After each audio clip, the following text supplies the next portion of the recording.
د هرات ښار لاندې لار یا زیرګذر د افغانستان د معاصرو بنسټیزو پروژو له مهمو بیلګو څخه ده چې د هیواد د کورنیو انجینرانو او کارګرانو د هڅو، ځان باور او د شپې او ورځ کار کولو څرګند سمبول بلل کیږي.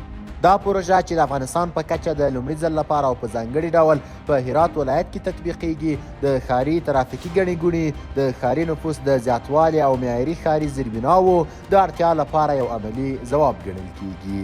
د راپور له دوام څخه وړاندې له تاسو درنو لیدونکو څخه هیله کوم ترڅو د عروج چینل درسره وڅارئ، څو له همداسې تحلیلونو، تازه راپورونو او پروګرامونو څخه باخبره پاتې شئ.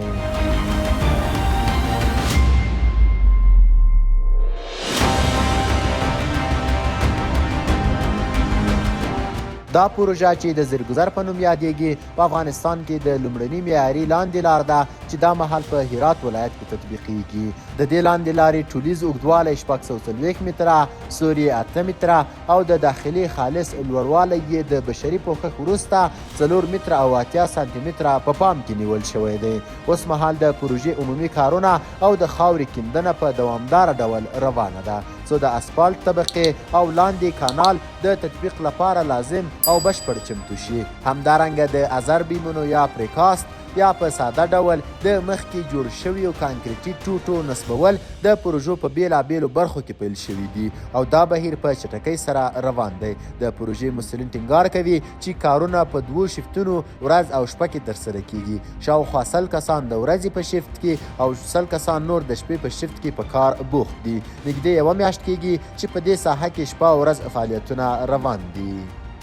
پروژه له 2 اساسي پړاوونو جوړه ده. لومړی پړاو د پښتني بانک له موقعیت یا چوکي ګلها څخه د اوبو رسولو تر ریاست پورې. دوهم پړاو د اوبو رسولو له ریاست څخه د مخابراتو تر سړک پورې.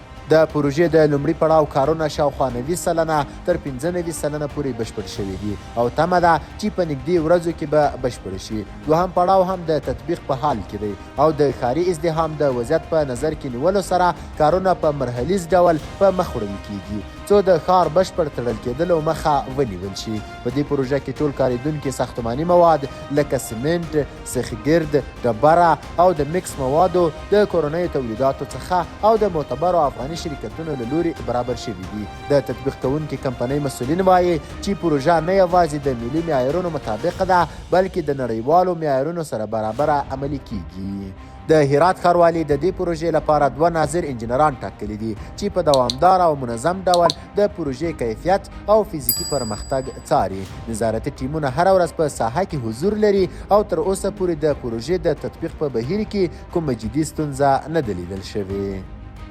د هرات د لاندې لار پروژې ټولیز ارزښت نږدې 80 میلیونه افغانۍ دی چې د هرات ښاروالۍ د انکشافي بودیجې څخه تمویلیږي. دا پروژه په 2 پړاوونو کې طرحه شوې او د لومړي پړاو له بشپړېدو وروسته به دوهم پړاو هم په بشپړه ډول عملي شي.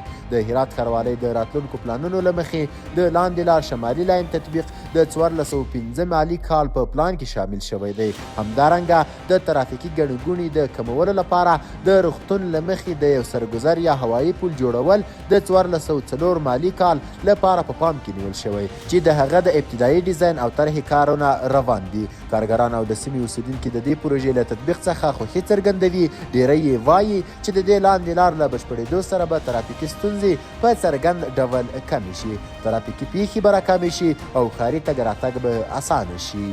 د پروژې کارګران په ویاړ سره وایي چې د کډوالۍ پر ځای په خپل هیواد کې کار کوي او حلال رزق ترلاسه کوي. هغوی له مسؤلینو او سیمه ییزو مشرانو څخه مننه کوي چې د کار او روزګار زمینه یې برابره کړې او د هیواد دننه یې د نورو پروژو د پیل غوښتنه کړې ده. په ورته وخت کې له ښاریانو غوښتنه شوې چې د خپل خوندیتوب لپاره د پروژې د کاري ساحې ته له ننوتلو ډډه وکړي ځکه چې ژورې کیندنې روانې دي او احتمالي خطرونه شتون لري. د هرات د لاندې لار پروژه یوازې په یوه ساختماني پروژه نه ده بلکې یوه ملي پروژه او د افغانستان د کورنیو انجینرانو، کارګرانو او شرکتونو د وړتیا سمبول دی.